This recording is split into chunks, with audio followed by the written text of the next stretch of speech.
Joining me now for more on this developing story is Zolan Kanno-Youngs, Homeland Security reporter for the New York Times. Zolan, thank you very much for being with us. Thanks for having me. I wanted to first ask you about McAleenan's tenure, his accomplishments. I mean, during his 6 months on the job, he largely delivered what President Trump wanted down at the southern border, right? Yes, you have to remember the time in which Kevin McAleenan assumed the position as the head of the Department of Homeland Security. Homeland Security Secretary Kirstjen Nielsen had just been forced out of the position by the president, who was infuriated over the number of border crossings occurring at the southwest border. In May, there were about more than 144,000 enforcement actions at the southwest border. Now look at where we are. Those apprehensions have declined by more than 60%.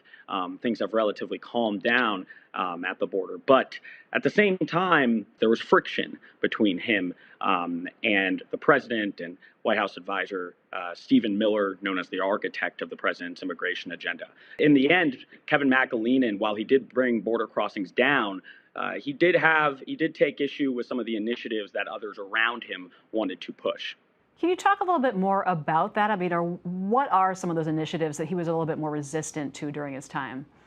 Well, you may remember that earlier this year, there was a push by particularly the White House, as well as Mark Morgan, who was leading ICE at the time, is now leading Customs and Border Protection, to launch a nationwide sweep up of migrant families who had recently crossed the border.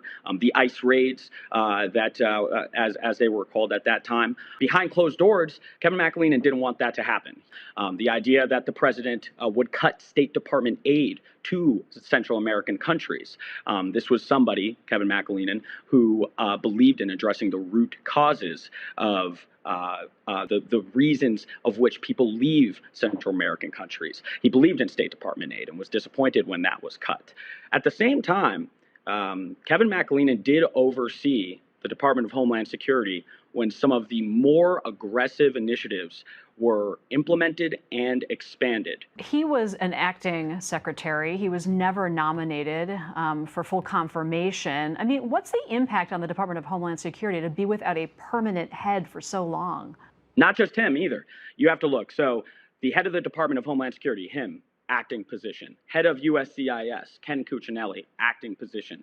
Mark Morgan, the head of Customs and Border Protection, acting position. Head of ICE right now, Matt Albence, acting positions. And what that has done to the agency, if you talk to career officials in the agency, it has created a sense where there is an instability of leadership right now.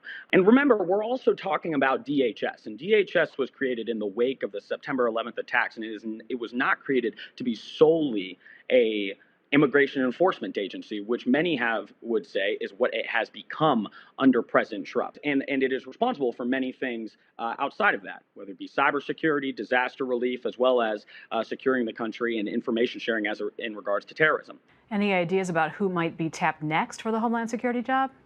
There's a lot of names that have been floated. I mean, it's well known that individuals like Ken Cuccinelli and Mark Morgan display the rhetoric that pleases the president. Let's remember how they got the job. They went on Fox News and advocated for the president's policies. I mean, previously, a vacancy act that we thought would be strictly followed. However, we've been told that there were rules changed by the White House with the cooperation of senior Homeland Security officials to make it so that it would not need to go to the next person in line. That would be right now David Pukowski, who is the deputy secretary, who is in an acting position.